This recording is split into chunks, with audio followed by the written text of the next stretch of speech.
एक सहज विषय बोलायचा होता. माहीत नाही की ते मी बोलणं योग्य आहे का नाही, बट मला वाटलं ते योग्य म्हणून मी बोलते.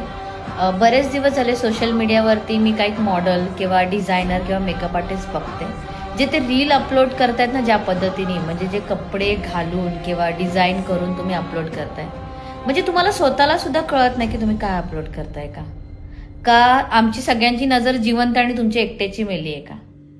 असं काही आहे का? म्हणजे काय भेटणार आहे त्या गोष्टी करून? तुमचे थोडेसे फॉलोवर्स आणि थोडा फेम, म्हणजे फ्युचरमध्ये तुम्ही तुमच्या मुलांना किंवा कोणालाही असं दाखवून देणार की बाबा आम्ही असं करून फेमस झालोय, असं करून आम्ही पैसे कमवलेत. त्या गोष्टीला अर्थ आहे?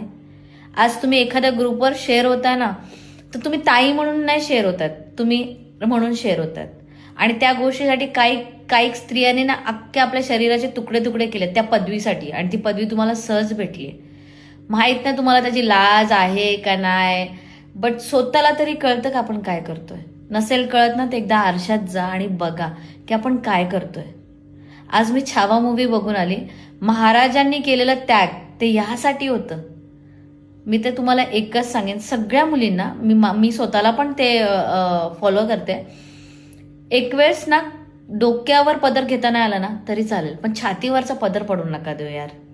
कपाळात टिकली लावता नाही आली तरी चालेल, पण त्या मांड्या दिसून नका देऊ. पर्सनली आपण फिरतो ठीक आहे, काय मॅटर नाही, आपण पर्सनली गोष्टी, पण हे सोशल मीडियावर जात आहे. गोव्याला गेल्यानंतर कोणी साडी घालत नाही, शॉर्ट्सच घालतात. आणि एकविरीला गेल्यावर कोणी शॉर्ट घालत नाही, हे साडीच घालतात. हे भान आपल्याला पाहिजे, आपण कुठे काय करतोय ॲटलिस्ट ते तरी कळू द्या.